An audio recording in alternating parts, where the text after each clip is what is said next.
Ողջույն հարգելի հետևորդներ, ես Ստեփանավան քաղաքի բնակիչ Էրիկ Եղինյանն եմ, ինչպես արդեն գիտեք, կենդանացել Հրանտ Դավոյանը դատի է տվել ինձ եւ իմ կողմից իբր թե իրեն հոմոսեքսուալ անվանելու համար դատանից պահանջում է ինձնից հօգուտ իրեն բռնագանձել 1.5 միլիոն դրամ, դատական նիստի ժամանակ Հրանտ Դավոյանը դատանին միջնորդեց, որպես վկա հարցաքննվելու համար դատան հրավիրել կենդանացել Մարիամ Ջիլավյանին եւ Նատալի Քրմոյանին, այդ կապակցությամբ ցանկանում եմ հանրությանը իրազեկել որոշ հանգամանքների մասին, ուրեմն մասնավորապես Մարիամ Ջիլավյանը մի որոշ ժամանակ զանգահարել էր ինձ եւ Հրանտ Դավոյանի հետ կապված ինձ հետ ունեցել է հեռախոսազրույց, իմ եւ Մարիամ Ջիլավյանի միջև, ասեմ, որ կենդանացել Մարիամ Ջիլավյանը նախկինում բնակվել է Ստեփանավան քաղաքում, իմ եւ Մարիամ Ջիլավյանի միջև տեղի ունեցած հիշատ հեռախոսազրույցով հաստատվում է, որ Մարիամ Ջիլավյանը Հրանտ Դավոյանի հետ գտնվում է բավականին մտերիմ հարաբերությունների մեջ եւ Մարիամ Ջիլավյանը հանդիսանում է Հրանտ Դավոյանի կողմնակիցներից։ Հետևաբար իմ գնահատմամբ Մարիամ Ջիլավյանը միգուցե հենց Հրանտ Դավոյանի ուղղորդմամբ դատանում կտա Հրանտ Դավոյանի օգտին ցուցմունք։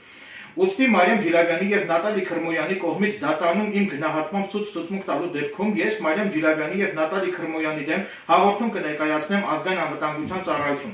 Իսկ Մարիամ Ջիլավյանի կողմից դատանում որպես վկա ցուցմունք տալուց հետո ըստ անհրաժեշտության եւ ըստ նպատակահարմարության ես դատանին կներկայացնեմ Մարիամ Ջիլավյանի կողմից ինձ զանգահարելու ժամանակ մեր միջև տեղի ունեցած հեռախոսազրույցի իմ կողմից գաղտնի կատարված ձայնագրությունը եւ այդ ձայնագրությամբ կփաստի, որ Մարիամ Ջիլավյանն ու Հրանտ Դավոյանը միմյանց հետ իսկապես գտնվում են մտերիմ հարաբերությունների մեջ։ Հետևաբար Մարիամ Ջիլավյանի ցուցմունքը արժանահավատության տեսանկյունից խիստ խնդրահարույց է լինելու եւ չի կարող արժանահավատ դիտարկվել։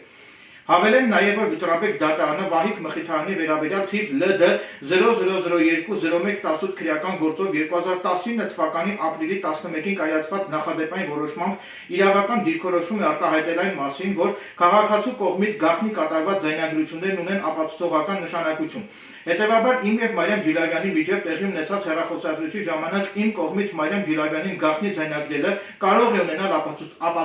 ունենալ ապացուցողական նշանակություն։ Այսքանն է ուզում իմ հետևորդների հետ կիսվել եւ Մարիամ Ջիլավյանին եւ Նատալի Քրմոյանին հորդորում եմ հենց ձեր իսկ օգտի համար դատանում տալ ճշմարտացի ցուցմունք եւ զերծ մնալ Հրանտ Դավոյանի ազդեցությունից։ Այսքանը, շնորհակալություն ուշադրության համար։